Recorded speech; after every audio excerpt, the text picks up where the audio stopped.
Start करते हैं class. Last class जो हम लोग पढ़ रहे थे, जो लास्ट में टुवर्ड द एंड हम लोग पढ़े थे क्या कि अगर एक ठो करंट कैरिंग लूप को हम मैग्नेटिक फील्ड के अंदर रख लेते हैं तो करंट कैरिंग लूप के ऊपर एक ठो टॉर्क आता है और वो टॉर्क का फॉर्मूला हम लोग निकाले थे क्या, tau is equal to N I A B into sine theta. और इसको अगर वो करंट कैरिंग लूप का मैग्नेटिक मूवमेंट का फॉर्म में लिख दिया जाए तो ये वाला पार्ट जो है एन आई ए ये एम हो जाता है, तो tau is equal to M B sine theta, ये हमारा फॉर्मूला हो गया था।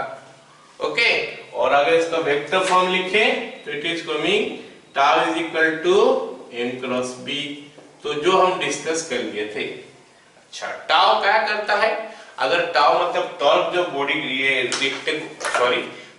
कॉइल का करंट कैरिंग कॉइल के ऊपर अगर टॉर्क गिरता है तो टॉर्क जो कॉइल को क्या करने का कोशिश करता है, घुमाने का कोशिश करता है। तो चलो हम लोग अभी निकालते हैं आज कि अगर work done in rotating A current loop inside a uniform magnetic field, जो मैग्नेटिक फील्ड काम करेगा टॉर्क को घुमाने में, दैट वर्क डन, चलो निकालते हैं कितना होता है देखते हैं। Okay, now let me tell you, थोड़ा डिस्कशन कर लेते हैं उसके बाद उसको लिखाते हैं ना। सपोज ये रूम में हमारा मैग्नेटिक फील्ड है, मैग्नेटिक फील्ड इधर से इधर जा रहा है, ऐसे करके जा रहा है, this is how the magnetic field is going. Alright, अब सोचो कि ऐसा है क्या कि मैग्नेटिक जो क्या नाम है उसका, सॉरी करंट लूप जो है वो करंट लूप को मैं ऐसा रखा हूं, plane of the coil is like this. Okay, तो अब प्लेन ऑफ द कॉइल अगर ऐसा है, इन दैट केस क्या होने वाला है बताओ, ये इसका ऊपर जो है मान लेते हैं करंट जो है इसका ऊपर क्लॉकवाइज घूम रहा है, क्लॉकवाइज जा रहा है, उस तरफ से क्लॉकवाइज जा रहा है, ऐसे ऐसे ऐसे ऐसे लाइक दिस। ओके, ये अलोंग द कंडक्टर है, अलोंग द मैग्नेटिक फील्ड है जीरो फोर्स, इसका ऊपर भी जीरो फोर्स आएगा। ओके, बट जब इसका ऊपर फोर्स देखा जाएगा तो force is going to be what, current ऐसे जा रहा है, क्लॉकवाइज ऊपर जा रहा है यहाँ पे, तो करंट ऊपर जा रहा है तो हम अपना हाथ ऐसे रखेंगे, इसका मतलब है क्या, ये पीछे तरफ आएगा, ये मेरा तरफ जा रहा है, और इधर हमारा करंट क्या ऐसे जा रहा है, ये बाहर तरफ जा रहा है, मतलब इधर फोर्स इधर एक फोर्स, तो ये इसको ऐसे घुमाने का कोशिश करेगा। ठीक है, तो जब ये घुमा रहा है, मैग्नेटिक फील्ड ही घुमा रहा है इसको, क्योंकि फोर्स तो मैग्नेटिक फील्ड के लिए गिर रहा है। ओके, तो वो घुमा रहा है, तो वो घुमाता है तो कितना वर्क डन होता है, कुछ थीटा वन एंगल से थीटा वन एंगल जाते समय उसके ऊपर कितना वर्क डन होता है वो हम निकालते हैं।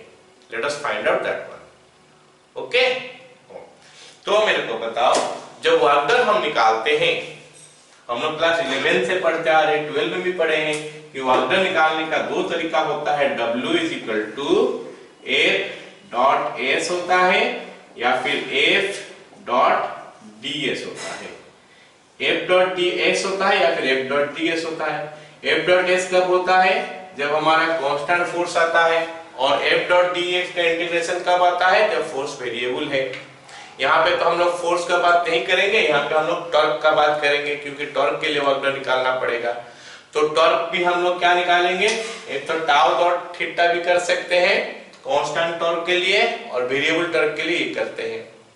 अब हमारा टॉर्क का फॉर्मूला हो गया ये, यहाँ पे m जो है मैग्नेटिक मूवमेंट वो तो कांस्टेंट रह जाएगा, n इंटू आई इंटू ए, b मैग्नेटिक फील्ड, मैं बोल दिया हूँ शुरू से कि यूनिफॉर्म मैग्नेटिक फील्ड है, मतलब ये दोनों तो कांस्टेंट है ही, लेकिन ये थीटा का वैल्यू वेरी करता है, क्योंकि जैसे जैसे घूमेगा थीटा का वैल्यू चेंज होते जाएगा। थीटा क्या है ध्यान में रखना है हमको, theta is the angle between the area vector and the magnetic field. Area vector का मतलब होता है प्लेन ऑफ द कॉइल को जो परपेंडिकुलर होकर रहता है उसका, और इसका भीतर में क्या एंगल मैग्नेटिक फील्ड के अंदर में। एनीवे, ये हमको पता चल गया कि ये टॉर्क का फॉर्मूला है, जिसमें कि थीटा वेरी करेगा तो साइन थीटा वेरी करेगा, तो M B sine theta vary करेगा, मतलब टॉर्क इज वेरिएबल। अगर टॉर्क वेरिएबल है तो हमको ये फॉर्मूला लगाना पड़ेगा। टाउ डॉट डी थीटा करके इंटीग्रेशन करेंगे। ओके, अच्छा एक और चीज हम लोग थोड़ा डिस्कस कर लेते हैं कि हमारा जो थीटा का डायरेक्शन हम कैसे डिटरमाइन करते हैं। थीटा का डायरेक्शन हम कैसे डिटरमाइन करते हैं, जैसे एक बॉडी सर्कुलर पाथ में घूम रहा है तो हमको क्या करना है, हमको अपना फिंगर को कर्ल करना है along the direction of rotation. वो जैसे रोटेट कर रहा होगा उस डायरेक्शन में हमको कर्ल करना है। फिर जिस डायरेक्शन में हमारा थंब जाएगा वो हमारा हो गया डायरेक्शन ऑफ क्या, थीटा। अब देखते हैं क्या ये सिचुएशन में क्या होता है। मान लेते हैं कोई बॉडी ऐसे जा रहा है, ऐसे जा रहा है, तो अगर मेरे को पूछा गया कि बताओ फिर थीटा का डायरेक्शन क्या है, तो मैं क्या करूंगा, अपना हाथ ऐसे करूंगा, तो थंब इधर जा रहा है तो ये थीटा का डायरेक्शन है। ओके, और अगर ऐसे घूम रहा है तो थीटा का डायरेक्शन अंदर जा रहा है। Got it. ओके, अब जरा जानने का कोशिश करते हैं यहाँ पे, क्योंकि हमको जरूरत पड़ेगा एंगल बिटवीन टाउ। यहाँ पे हम लोग तो टाउ लिखेंगे अभी और यहाँ पे डी थीटा लिखेंगे, तो टाउ और डी थीटा का भीतर में एंगल, टाउ किधर जा रहा है, डी थीटा किधर जा रहा है।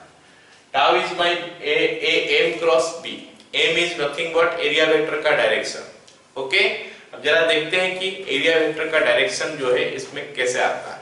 एरिया वेक्टर, अगर ये कॉइल है हमारा, एरिया वेक्टर ऐसे जा रहा, area vector is like this.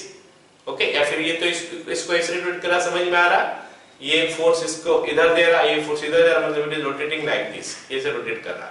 Anyway देखते हैं एरिया वेक्टर कैसे, ऐसा है, area vector is going like this.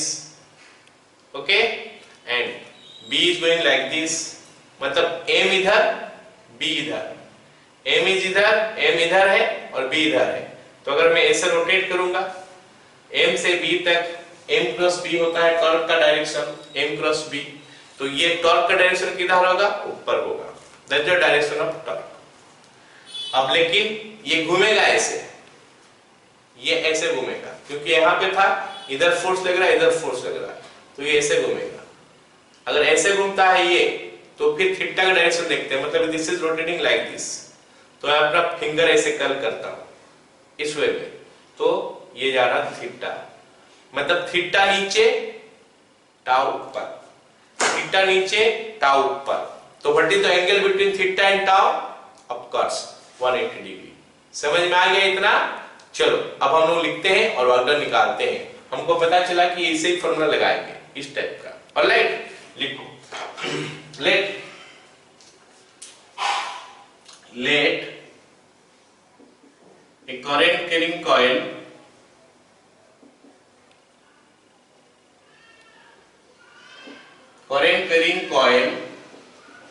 of magnetic moment M is kept inside a uniform magnetic field B. Okay, due to the torque on the coil, it will rotate about its axis. Okay, at a certain time, at a certain instant, when the area vector of the coil makes an angle theta with the magnetic field, okay, torque on the coil is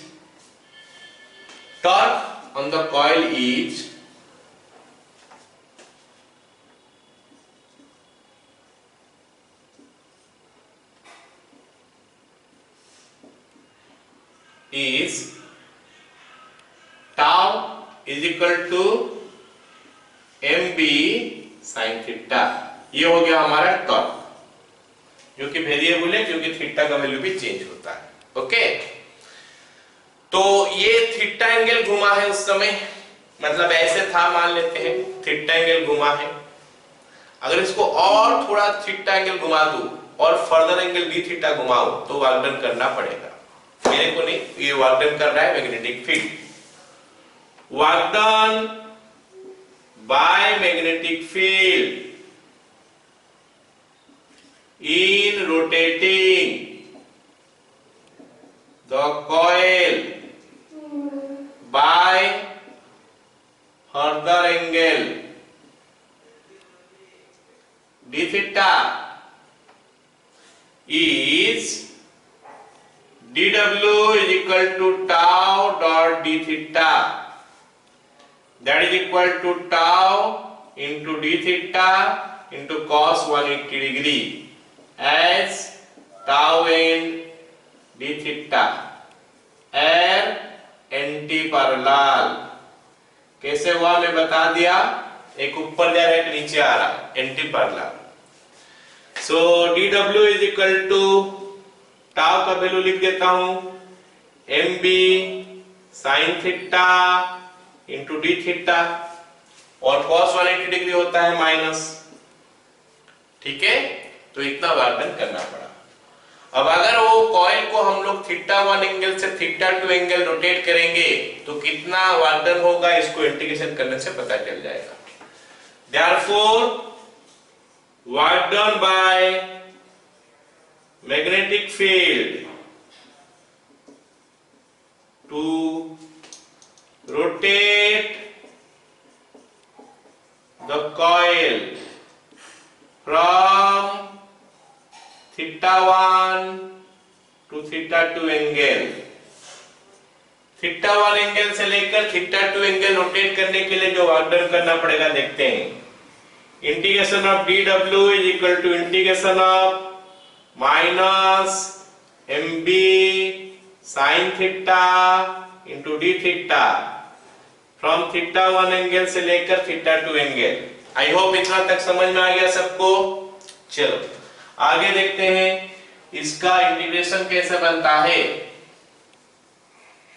dw का integration सबको पता होगा कि ये हमारा w होता है, और यहाँ पे जो कांस्टेंट क्वांटिटी है उसको बाहर ले लेते हैं, जो वेरिएबल क्वांटिटी है उसको इंटीग्रेट करके देखते हैं क्या मिलता है। dw का इंटीग्रेशन हो गया हमारा w is equal to minus mb, या फिर माइनस को रहने देता हूं, m और b कांस्टेंट है बाहर निकाल दिया। साइन थीटा का इंटीग्रेशन होता है माइनस cos थीटा, तो यहाँ पे माइनस साइन थीटा है तो cos थीटा हो जाएगा। इंटीग्रेशन खत्म, इसका मतलब थीटा 1 से थीटा 1 में यहाँ पे लिख सकता हूँ।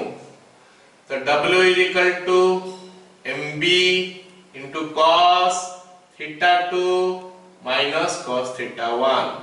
Okay, so this is the expression for the work done by the magnetic force, work done by magnetic field।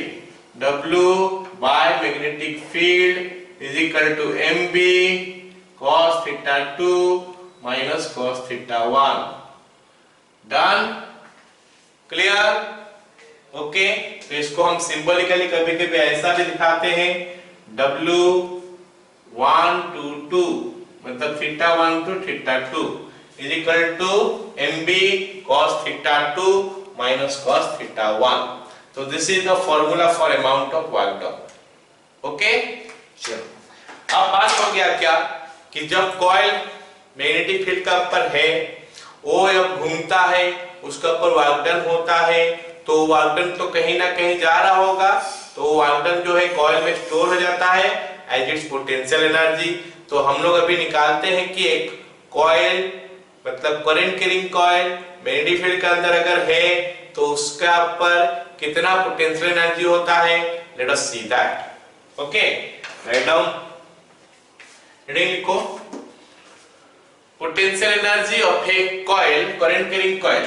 ये वर्क डन था, अभी पोटेंशियल एनर्जी निकालते हैं। Potential energy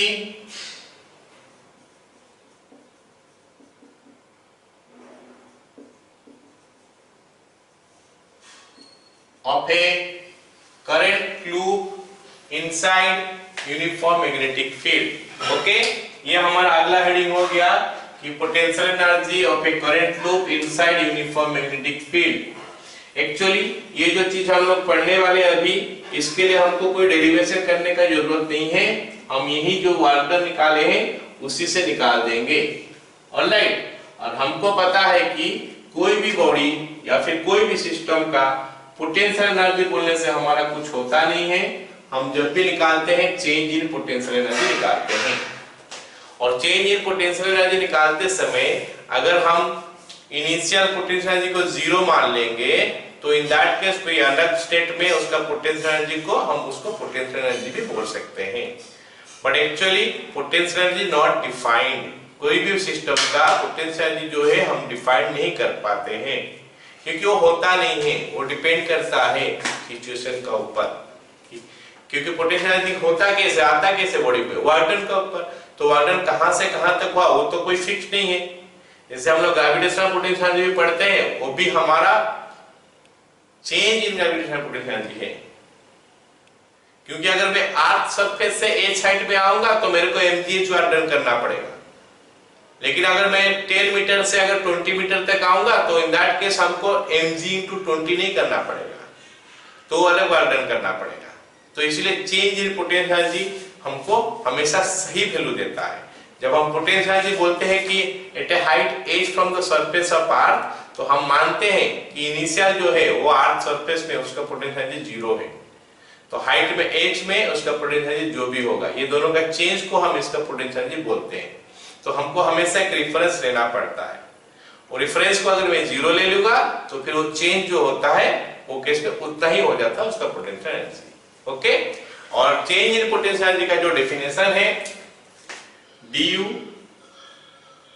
is equal to minus work done by conservative force, work done by conservative force। in this particular case du का value जो हो जाएगा हमारा minus work done by magnetic force, ये हो गया हमारा फॉर्मूला। अच्छा, du हो गया चेंज इन पोटेंशियल एनर्जी, तो लिख सकते हैं इसको u2 minus u1, u2 minus u1 change in potential energy, final energy minus initial energy is equal to minus w by magnetic force, को हम लिख चुके हैं mb into cos theta 2 minus cos theta 1। Okay, mg into cos theta 2 minus cos theta 1। तो ये हो गया हमारा u2 minus u1। अब हम लोग क्या करेंगे कि ऐसा मान लेंगे कि कोई एक सिचुएशन में, कि जैसे मैं बोला कि रिफरेंस पोटेंशियल जहां पे जीरो होना चाहिए, रिफरेंस एक तो जगह लेंगे जिसमें पोटेंशियल जीरो होना चाहिए। तो हम करने के लिए क्या करेंगे, ये थीटा 1 को ऐसा वैल्यू लेंगे ताकि ये वाला पार्ट जीरो हो जाए, तो उस समय ये वाला जगह में जो होगा वो चेंज इन पोटेंशियल जाएगा एक्सेट्रा। ऑलराइट, चलो देखते हैं। If theta 1 is equal to 90 degree, ये जीरो करने के लिए 90 डिग्री चाहिए, theta 2 is equal to theta, theta 1 is equal to 90 degree, theta 2 is equal to theta। Therefore u2 को हम लोग u लिख देते हैं और u1 को हम लोग जीरो लिख देते हैं। तो ये जो u2 का जगह में u हो गया, माइनस u1 का जगह में जीरो हो गया, minus m into B cos theta minus cos 90 degree. This implies u is equal to minus mb cos theta equal to minus m dot b, minus m dot b। खत्म। तो ये हो गया potential energy of a current carrying loop placed inside a magnetic field. लेकिन यहाँ पे ध्यान देने वाला बात ये है कि ये जो दो ठो एक्सप्रेशन हम लोग निकाले, वो दोनों एक्सप्रेशन में हम लोग करंट कैरिंग लूप का मैग्नेटिक मूवमेंट को लेके निकाले, उस पर करंट को लेके नहीं निकाले, करंट या फिर क्रॉस सेक्शन एरिया। इसका मतलब ये जो दो फॉर्मूला हम लोग पढ़े अभी, ये और ये दोनों फॉर्मूला हमारा लागू हो जाएगा अगर एक ठो बार मैग्नेट को हम मैग्नेटिक फील्ड के अंदर रखें, क्योंकि bar magnet is equivalent to current carrying loop is equivalent to bar magnet हम लिए हैं। बार मैग्नेट का मैग्नेटिक मूवमेंट को हिसाब से कंपैरिजन करके इसको हम लिखे थे I into A। अगर एक टर्न है तो n नंबर ऑफ टर्न्स है तो n into I into A होता है। सो दैट इज व्हाई ये दोनों फार्मूला जो है, अगर मेरे को डाइपोल दिया क्या नाम है, बार मैग्नेट दिया होगा, ये दोनों फार्मूला हम उसमें लगा सकते हैं। क्लियर है? चलो इसको कल लिख लो।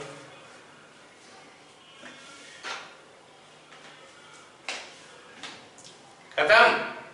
राइट।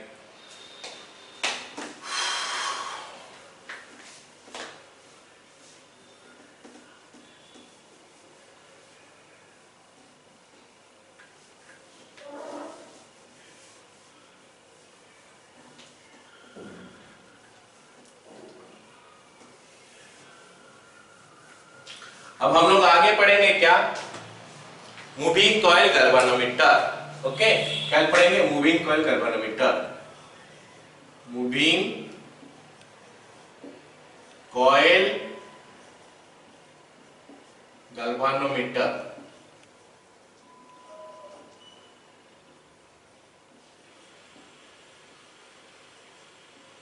ओके, तो सबसे पहले कि गैल्वेनोमीटर क्या चीज होता है पता होगा सबको।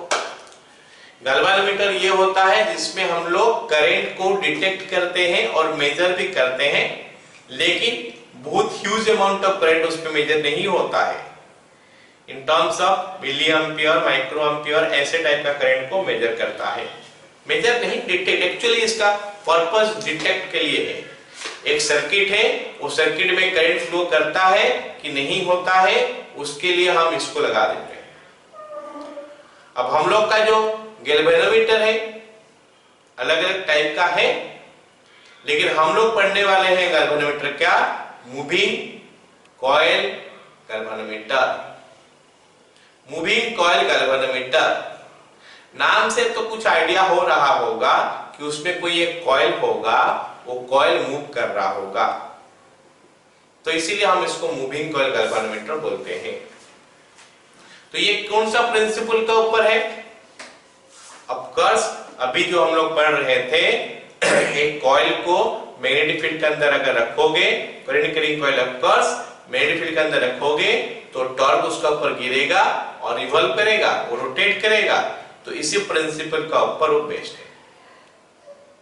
कौन सा? Moving coil galvanometer.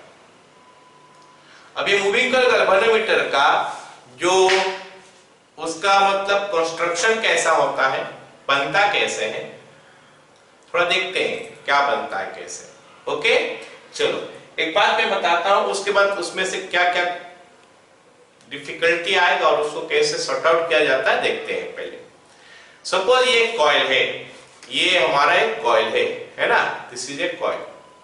ये कॉइल का ऊपर यहाँ पे एक ठो और एक ठो स्ट्रिप लगा गया है। अच्छा, ये जो कॉइल जब बता रहा हूं, ये जैसे जैसे है कोई, चलो सोचो कि एक ठो वायर है, मान लेते एक वायर है ना, मान लेते एक वायर है, पेंसिल है लेकिन मान लेते इसको ये वायर है।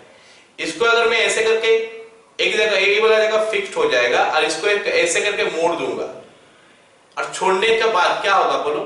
ये वायर जो घूमते घूमते अपने जगह में आ जाएगा। ऐसे काफी एक्सपेरिमेंट किया होगा कि दो रस्सी का दो एंड पकड़ा होगा, एक एंड में ऐसे घुमाते घुमाते जाते हैं, फिर छोड़ देते हैं तो फिर वो घूमते घूमते आ जाता है। ऊपर से कोई चीज लटकाया गया है, ओके, नीचे में हम इसको ऐसे मोड़ते मोड़ते मोड़ते छोड़ देते हैं तो वापस आ जाता है। या फिर स्प्रिंग ही ले लो, कोई स्प्रिंग को ऐसे मोड़ते मोड़ते जाओगे, छोड़ दोगे तो ऐसे घूमते हुए वापस आ जाएगा। चलो वही वाला चीज मान लें, तो ऐसे पूछे ये कॉइल है, ये एक कॉइल है, ये कॉइल में करंट फ्लो कर रहा है, इसको मैं मैग्नेटिक फील्ड के अंदर रख दिया तो होगा क्या? ये इसको घुमाएगा, ये मैग्नेटिक फील्ड इसको घुमाएगा, ऐसे ऐसे घुमाते जाएगा। It will be revolve like this, about this axis से रिवॉल्व करेगा। अब सोचो कि ऐसा कुछ कर दिया जाए कि ये कॉइल जो इधर जा रहा है ऊपर में एक जगह फिक्स्ड है, फिक्स जगह से एक तो वायर आ गया यहाँ पे लग गया। जब ये रोटेट करेगा तो साथ में ये यहाँ पे जो वायर लगा होगा या फिर स्प्रिंग लगा होगा मान लेते हैं, वो भी साथ में ऐसे घूमेगा मतलब वो तो मुड़ जाएगा। एक एंड तो उसका फिक्स्ड है, दूसरा एंड उसका मुड़ जाएगा तो उसका टेंडेंसी क्या होगा कि वो अपना जगह में आ जाए, उसका टेंडेंसी होगा कि वो अपना जगह में आ जाए। ये जो टॉर्क इसका ऊपर गिर रहा है जो कि इस कॉइल को अपना जगह से हिलाने का कोशिश कर रहा है और हिला भी रहा है, कॉइल को मतलब हिला कर रहा है, घुमा रहा है इसको, ऑलराइट ना, इसका जगह से इसको ऐसे करके घुमा रहा है। इन दैट केस क्या होगा, इसको हम लोग क्या बोलते हैं, डिस्ट्रॉइंग टॉर्क, मतलब डिफॉर्मिंग टॉर्क, मिस्टेक बोला, डिफॉर्मिंग टॉर्क। ये डिफॉर्म कर रहा है, ये वाला क्या कर रहा है, इसको डिफॉर्म कर रहा है, अपना जगह से इसको मूव करा रहा है।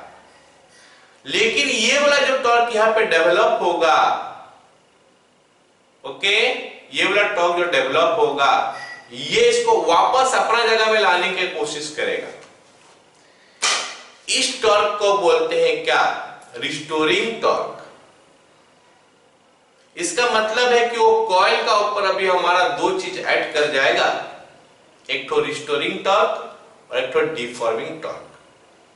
और जो डिफॉर्मिंग टॉर्क का वैल्यू है वो कौन सा फॉर्मूला में आता है, tau is equal to N I A B sine theta. हम लोग पढ़े थे, ये वाला फॉर्मूला में आता है N I A B sine theta. ये हमारा डिफ्लेक्टिंग टॉर्क है, ओके, या फिर डिफॉर्मिंग टॉर्क है। अच्छा, ये टॉर्क करता क्या है, ये टॉर्क का वैल्यू क्या है,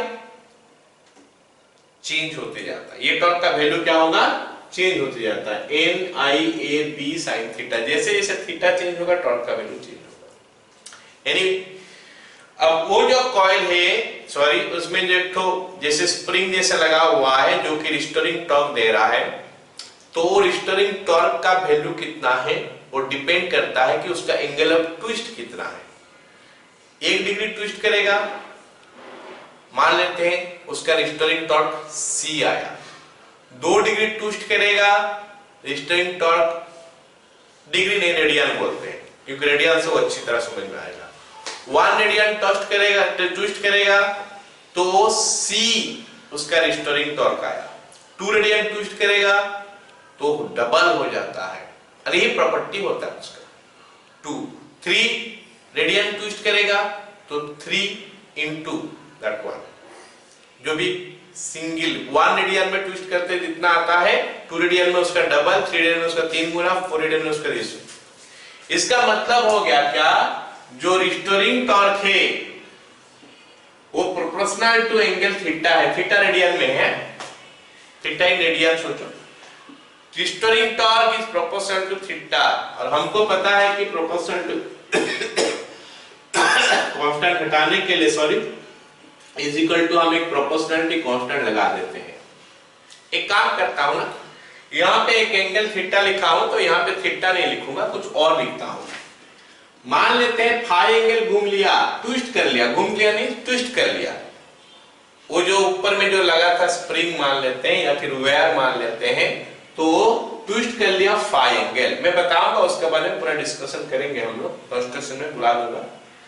फाई एंगल ट्विस्ट कर लिया तो उसमें रिस्टोरिंग टॉर्क जो डेवलप हो जाएगा C into फाई। अच्छा, ये C क्या है, प्रोपोर्शनलिटी कांस्टेंट। और एक्चुअली ये होता क्या है देखते हैं। तो if phi is equal to 1, tau R is equal to C। मतलब C है क्या, यूनिट एंगल ऑफ, अगर यूनिट एंगल ऑफ मुड़ गया, ट्विस्ट कर लिया, उस समय जितना रिस्टोरिंग टॉर्क डेवलप हो रहा होगा वो हो गया हमारा C, ओके, टॉर्क कांस्टेंट बोल सकते हैं उसको। तो हो गया क्या, अगर फाई एंगल घूम गया तो ये ऐसा आ गया। अब देखते हैं क्या होगा, अब इसमें क्या हो रहा है। ये कॉइल घूम रहा है तो इसके ऊपर दो टॉर्क एक्ट कर रहा है, एक टॉर्क तो इसको डिफॉर्म करा रहा है, डिफ्लेक्ट करा रहा है, और एक टॉर्क ऊपर में भी है जो इसको रिस्टोर करने का कोशिश कर रहा है। ओके, तो जैसे जैसे ज्यादा ट्विस्ट करेगा वैसे वैसे थीटा का सॉरी फाई का वैल्यू बढ़ते जाएगा, टाउ आर भी बढ़ते जाएगा, टाउ आर भी बढ़ते जाएगा। और ऐसा एक सिचुएशन आता है जहां पे कि टाउ आर का वैल्यू और टाउ डी का वैल्यू दोनों सेम हो जाता है, वो इक्विलिब्रियम पोजीशन में आ जाता है। तो उस समय क्या होता है, tau R is equal to tau D अगर कर दें तो c into five is equal to N I A B into sine theta, sine five, हाँ सॉरी साइन थीटा होता है। तो फिर हमारा i का वैल्यू क्या हो गया, एन ए ओ आई ना, ये रह गया, अच्छा sorry, c five divided by N A B sine theta, ये हो गया करंट, इतना करंट उसमें फ्लो करना है। ओके, अब बात हो गया कि ठीक है इतना करंट फ्लो कर रहा है। अब बात हो गया कि ये करंट हम जानेंगे कैसे, ये तो फॉर्मूला हुआ, मैथमेटिकल फॉर्मूला हुआ, लेकिन हमारा जो गैल्वेनोमीटर है वो तो इस फॉर्मूला के ऊपर बेस्ड नहीं है ना, वो तो एक तो इंस्ट्रूमेंट है, उसमें दिखना चाहिए कितना करंट जा रहा है। तो उसके लिए क्या होता है कि यहाँ पे एक तो पॉइंटर भी लगता है साथ में, कौन सा जगह में, ये जगह में एक तो पॉइंटर लगा होता है। ये पॉइंटर का काम क्या होता है, जब ये रोटेट करता है, ये जैसे रोटेट कर गया, जैसे यहाँ पे है पॉइंटर ऐसे करके, ये रोटेट किया तो ये भी साथ में रोटेट करेगा, ये रोटेट किया तो ये भी रोटेट किया साथ में। ओके, ये रोटेट करके क्या होगा, यहाँ पे हमारा क्या होगा, रीडिंग होगा। यहाँ पे पॉइंटर था, जैसे ये रोटेट किया, पॉइंटर यहाँ पे था, पॉइंटर रोटेट करके यहाँ पे आके पहुंच गया, और ये जो है ना यहाँ पे जो रीडिंग दिया गया होगा वो इसका हिसाब से कैलिब्रेशन कर दिया गया होगा।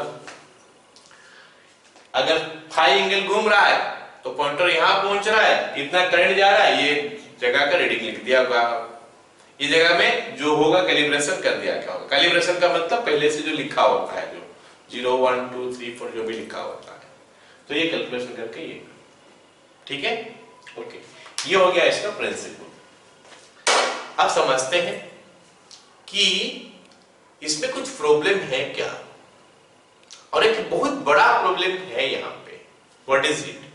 बड़ा प्रॉब्लम क्या है कि ये जो करंट जो है ना, ये करंट का वैल्यू कैसे पता चलेगा, क्योंकि जैसे जैसे ये I का वैल्यू चेंज होगा, सॉरी जैसे जैसे रोटेट करते जाएगा, ये फाई एक तो जो प्रॉब्लम, ये जो फाई सॉरी थीटा एंगल जो है, ये एक तो दिक्कत दिलाएगा हमको। This part is creating problem for us. इसका मतलब है कि हमारा ये जो फॉर्मूला है जो हम लोग डिराइव किए, उसमें कोई दिक्कत दिला रहा है, तो वो है क्या, ये थीटा। तो क्या ये थीटा को अवॉइड किया जा सकता है? लेट अस सी कि ये थीटा को अवॉइड किया जा सकता है क्या। ठीक, थीटा को अवॉइड करने के लिए let me do one thing. ये जो थीटा का जगह में मैं 90 डिग्री लिख देता हूं। थीटा का जगह में 90 डिग्री का मतलब हो गया क्या, ये टाउ डी का वैल्यू जो है, टाउ डी का value N I A B इतना आ गया, फिक्स्ड हो गया। तो यहां पे फिर आई का वैल्यू क्या हो जाएगा, C phi by N A B इतना हो जाएगा। अब देखो कितना आराम से निकलेगा करंट का एक्सप्रेशन। वो सीधा ये एंगल ऑफ ट्विस्ट के ऊपर डिपेंड किया और किसके ऊपर डिपेंड नहीं किया। क्यों? क्योंकि सी तो कांस्टेंट है, जो भी वह लगा होगा, एन नंबर ऑफ टर्न्स वो भी कांस्टेंट है, ए कॉइल का एरिया वो भी कांस्टेंट है, बी मैग्नेटिक फील्ड वो भी कांस्टेंट है।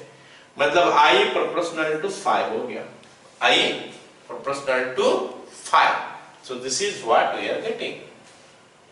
अब सवाल है कि सर आप तो बोल दिए कि थीटा का वैल्यू 90 डिग्री रखेंगे, इसका मतलब क्या बताएगा? मैं वो बता रहा हूं कि जो टॉर्क है वो मैक्सिमम इसके ऊपर रहे। और थीटा होता क्या है? थीटा होता क्या है? Angle between the magnetic field and the area vector, या फिर normal to the plane of the coil.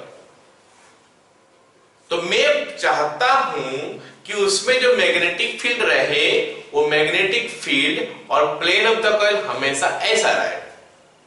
Magnetic field ऐसा है तो प्लेन ऑफ द कॉइल भी ऐसा रहे। मैग्नेटिक फील्ड अगर ऐसे जा रहा है, प्लेन ऑफ द कॉइल भी ऐसा रहे, तब तो 90 डिग्री होगा। मतलब मैग्नेटिक फील्ड का साथ पैरेलल रहेगा प्लेन ऑफ द कॉइल। तो उसके लिए हमको कुछ स्पेशल अरेंजमेंट करना पड़ेगा, और मूविंग कॉइल गैल्वेनोमीटर में वो स्पेशल अरेंजमेंट होता है। ठीक है, तो उसके लिए हम लोग क्या करते हैं, जो मैग्नेटिक फील्ड बनाते हैं वो रेडियल मैग्नेटिक फील्ड बनाते हैं। क्या बनाते हैं? Radial magnetic field. तो फिर ये रेडियल मैग्नेटिक फील्ड बनेगा कैसे? रेडियल मैग्नेटिक फील्ड बनाने के लिए हमको क्या करना पड़ता है, एक तो हॉर्सशू मैग्नेट लेना पड़ता है, जो कि सिलिंड्रिकल शेप में रहेगा, मतलब ऐसा। ठीक है, ऐसे करके मैग्नेट रहता है। इधर मान लेते हैं नॉर्थ पोल है, इधर साउथ पोल है, तो नॉर्थ पोल ऐसा है, साउथ पोल ऐसा है। नॉर्थ से साउथ तक जाएगा मैग्नेटिक फील्ड ऐसे, ये घूमते घूमते जाएगा, पूरा सीधा नहीं जाएगा, मतलब ऐसे।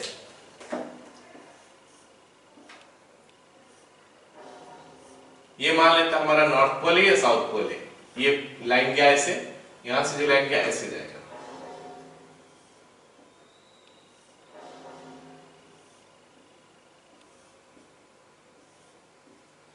सो ये हो गया हमारा मैग्नेटिक फील्ड। इस टाइप का मैग्नेटिक फील्ड को हम लोग क्या बोलते हैं, रेडियल,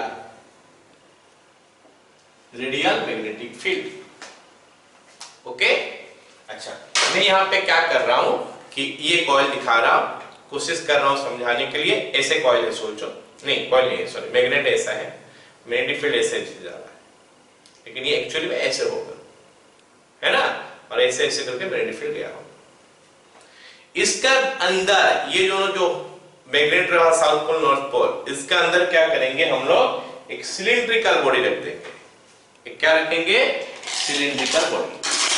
सिलिंड्रिकल बॉडी में से ये है हमारा सिलिंड्रिकल, ये सॉफ्ट आयरन कोर, ये हो गया हमारा soft iron core, cylindrical shape में रहेगा, और यहाँ पे ऑल्सोमेट रहेगा।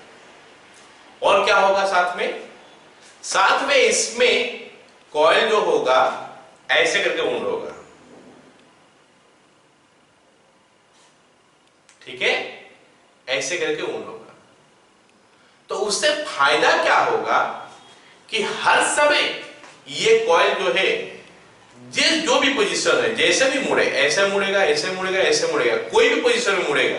अगर ऐसे पोजीशन में मुड़ रहा है तो मैग्नेटिक फील्ड ऐसे आ रहा है, रेडियल डायरेक्शन है, क्योंकि ये ऐसे है, तो ये तो रेडियस की तरफ ही फेस किया है ना। अगर यहाँ पे मुड़ा तो भी रेडियस की तरफ फेस किया, या अगर इससे मुड़ा तो भी रेडियस की तरफ है, मतलब कॉइल इसमें ऐसा ही वुंड होता है। ये एक तो सॉफ्ट आयरन कोर है सिलिंड्रिकल शेप का, तो इसमें कॉइल वुंड हुआ है, और वो coil as like this rectangular coil wound हो गया। जैसे सोचो सिलिंड्रिकल बॉडी इमेजिन करो, उसमें अगर कॉइल वुंड करेंगे ऐसे ऐसे करके, तो क्या होगा, एक तो रेक्टेंगुलर शेप लेगा कि नहीं लेगा, ऑफ कोर्स। तो वो हो गया रेक्टेंगुलर कॉइल। और ये जैसे भी टर्न करे, ये जैसे भी ऐसे रोटेट करते रहे, कोई दिक्कत नहीं है, हर समय वो जो कॉइल है मैग्नेटिक फील्ड का अलोंग रहेगा, तो हमारा रेडियल मैग्नेटिक फील्ड बन जाएगा। फायदा क्या हो गया, फायदा हो गया हमारा ये थीटा वाला फैक्टर गायब, थीटा वाला फैक्टर गायब, तो ये हो गया हमारा फॉर्मूला आई के, आई प्रोपोर्शनल टू 5 हो गया। क्लियर, समझ में आ गया इतना? चलो हम लोग अभी इसके लिए बनाते हैं, क्या डायग्राम बनाते हैं, और उसके बाद हम क्या करेंगे, और थ्योरी थोड़ा लिख लेते हैं इसका। ओके, चलो स्टार्ट करते हैं लिखना।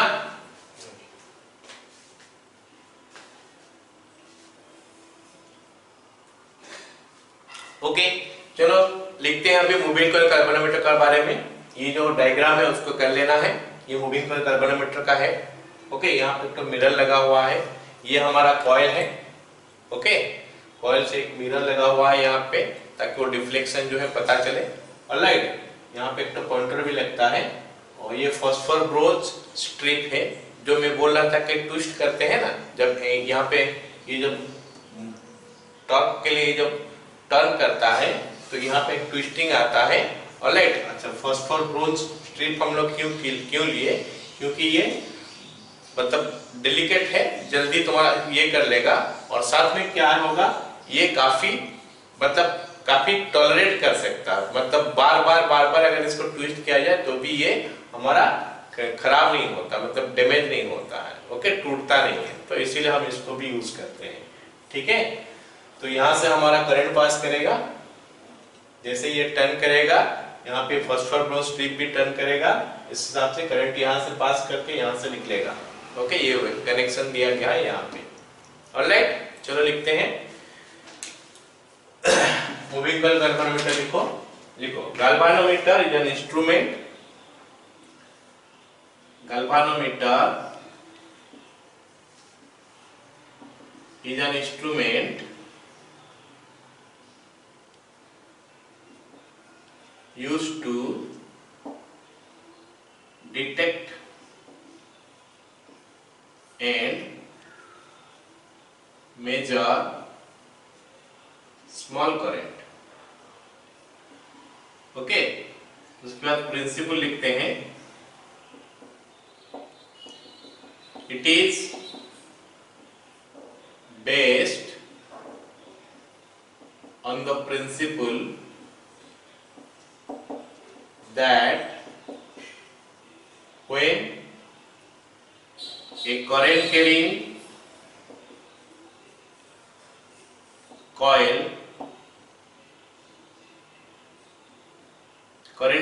coil is kept inside uniform magnetic field, it rotates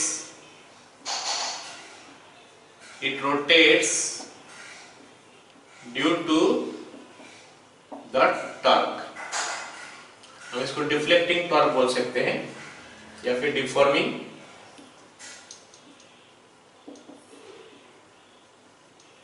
okay, तो फिर इसका कंस्ट्रक्शन देख लेते हैं, कैसे ही कंस्ट्रक्ट हुआ है। कंस्ट्रक्शन, ऑलराइट, तो लिख सकते हैं basically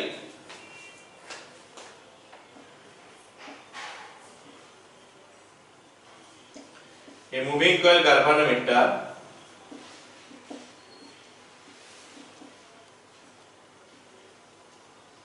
has a rectangular coil of large number of turns wound on a cylindrical soft iron core। cylindrical soft iron core। Okay, wound on a cylindrical soft iron core। ठीक है, ये हो गया इसका। अच्छा, the coil is kept in between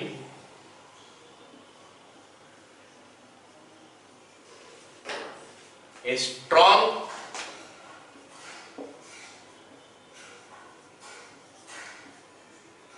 permanent strong uniform magnetic field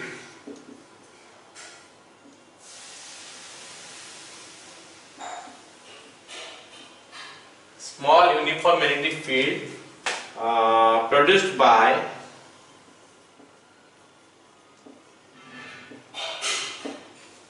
The horseshoe magnet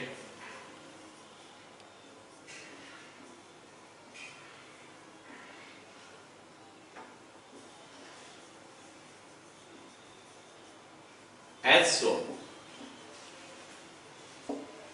Okay, this magnet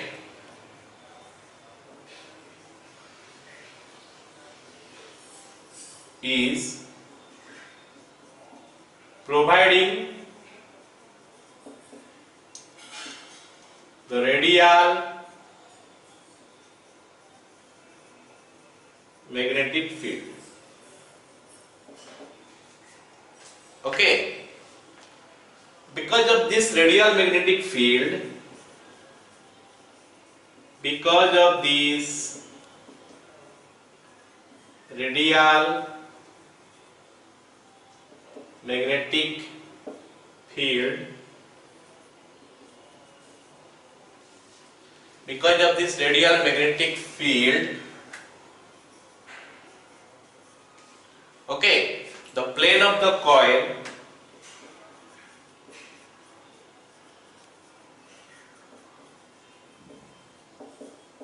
is always along the magnetic field. Okay, is always along the magnetic field. Alright? Okay, तो ये हो गया हमारा construction यहां तक. Hence तो यहां तक खत्म हो गया ना. लिख लो, मैं ऊपर वाला मिटा रहा हूं.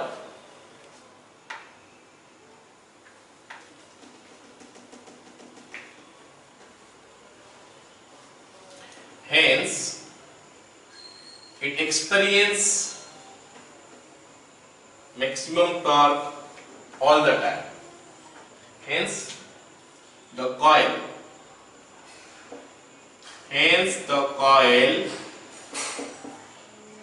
experience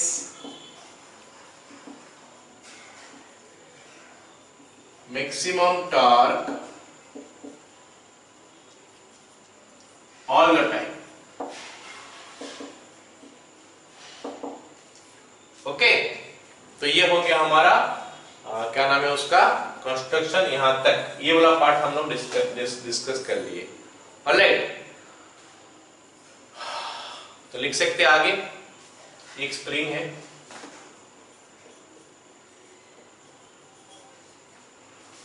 one end of the coil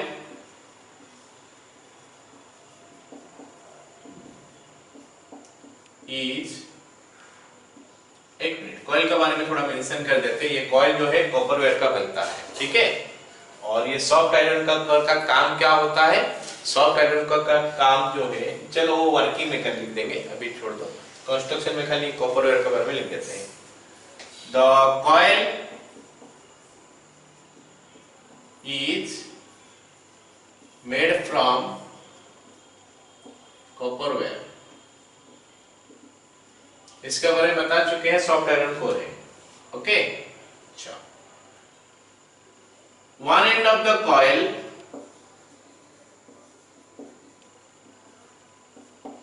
is connected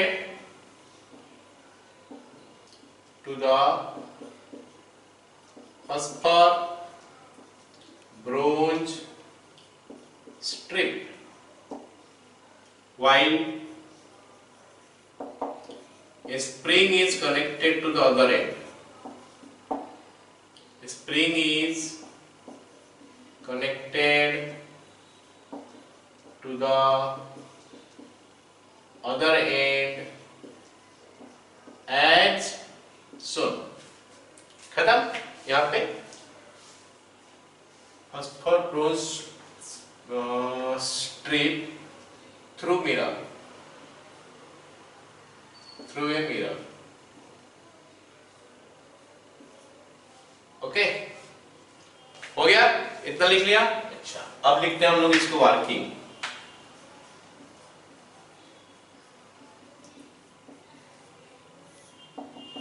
working लिखते हैं ना. तो करंट यहां से फ्लो करेगा, ऐसे करके निकलेगा, ठीक है। When current flows through the coil, when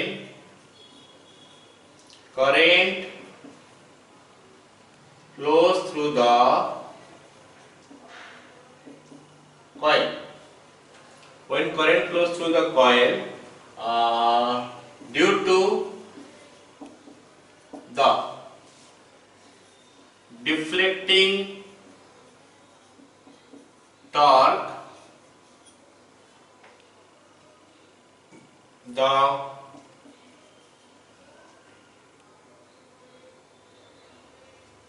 coil start rotating.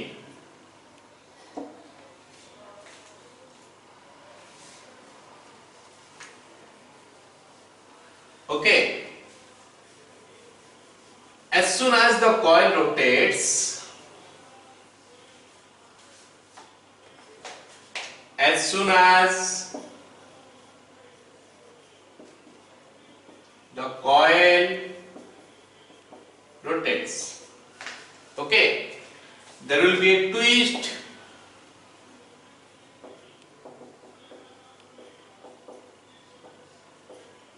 in the first four bronze strip. Okay, so it will set up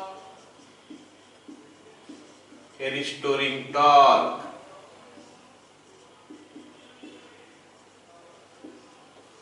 Okay,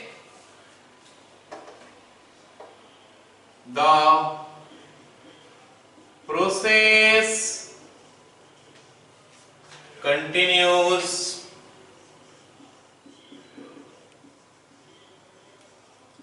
till a situation when the restoring torque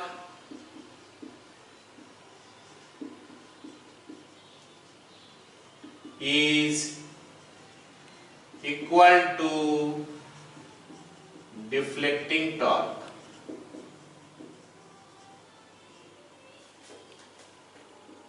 In this position, in this case, the pointer attached to the coil will be at rest and will show the current. खत्म? Alright, head down. उसके बाद deflecting torque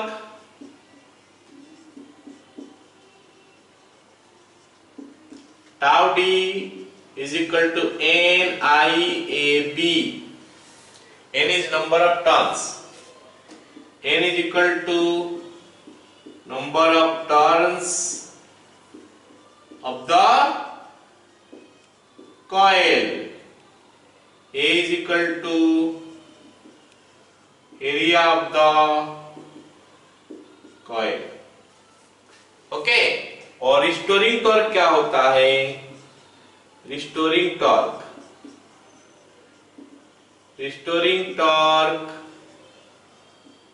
tau r is equal to c into 5, where c is equal to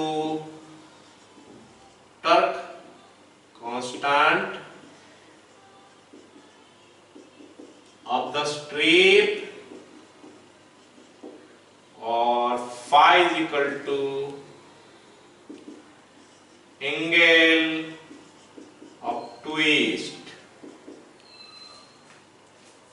Okay, at balanced condition, at balanced condition. Alright ना?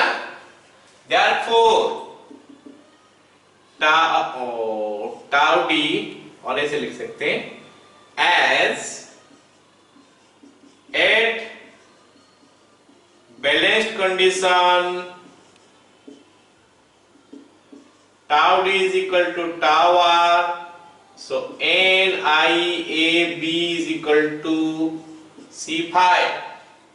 Okay, तो इसमें से I का value निकल के आ गया c phi divided by c phi divided by NAB implies I is equal to C by NAB into phi, implies I is equal to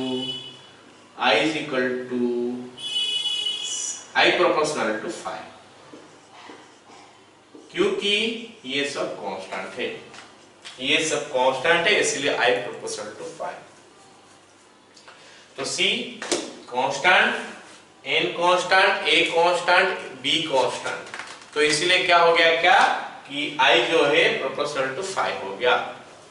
यहाँ पे एक चीज मैं बताना भूल गया कि हम लोग सॉफ्ट आयरन कोर क्यों यूज करते हैं. सॉफ्ट आयरन कोर का काम क्या है कि वो जो मैग्नेटिक लाइंस ऑफ फोर्स निकलता है उसमें से, इसमें से नॉर्थ पोल और साउथ पोल से उसको गैदर करके रख लेता है, मतलब वो मैग्नेटिक फील्ड को बढ़ा देता है. In that region it increases the magnetic field, that is why we use soft iron core. Clear? इतना तक समझ में आ गया? अच्छा, अब एक चीज और पढ़ लेते हैं इसमें, क्या है वो current sensitivity of A galvanometer क्या बोलते हैं. हम लोग एक गैल्वेनोमीटर का करंट सेंसिटिविटी बोलते हैं तो उसका क्या मतलब होता है. ठीक है, लिख लिया ना इतना? ओके,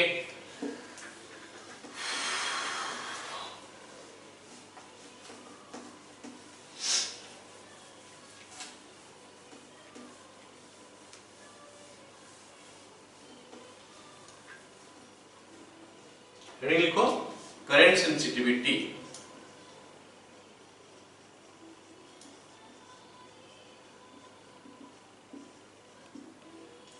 ओके, तो अभी तक हम लोग पढ़े कि I is equal to C by NBA into phi. तो अगर मैं phi by I लिख लूं तो ये क्या हो जाएगा NBA by C. ओके, तो इसको हम लोग बोलते हैं क्या, करंट सेंसिटिविटी.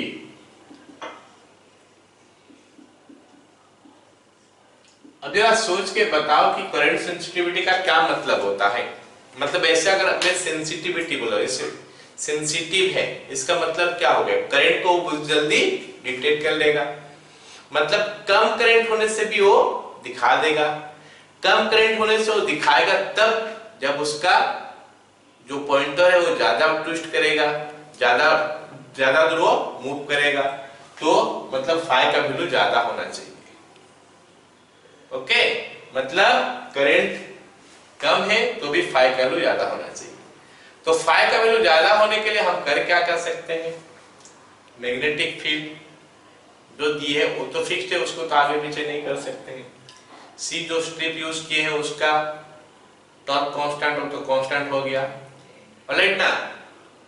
एन और बी, ये एन और ये दो चीजें, अगर मैं ए को बढ़ा दूंगा मतलब मेरे को जो कोर लिया गया उसको बड़ा करना पड़ेगा. उसको बड़ा करने के लिए हमको क्या करना पड़ेगा, ए बढ़ जाएगा उस केस में. लेकिन उस समय क्या हो गया, इंस्ट्रूमेंट भी बढ़ गया, इंस्ट्रूमेंट बड़ा साइज का हो गया. हम तो नहीं चाहते हैं कि इंस्ट्रूमेंट बड़ा साइज का हो जाए, इंस्ट्रूमेंट छोटा साइज का ही रहे वो चाहते हैं. इसीलिए हम क्या करते हैं, नंबर ऑफ टर्न्स जो है बढ़ाने का कोशिश करते हैं. मतलब ज्यादा सेंसिटिव गैल्वेनोमीटर के लिए हम लोग नंबर ऑफ टर्न्स उसमें ज्यादा करते हैं. ओके, क्लियर हो गया करंट सेंसिटिविटी.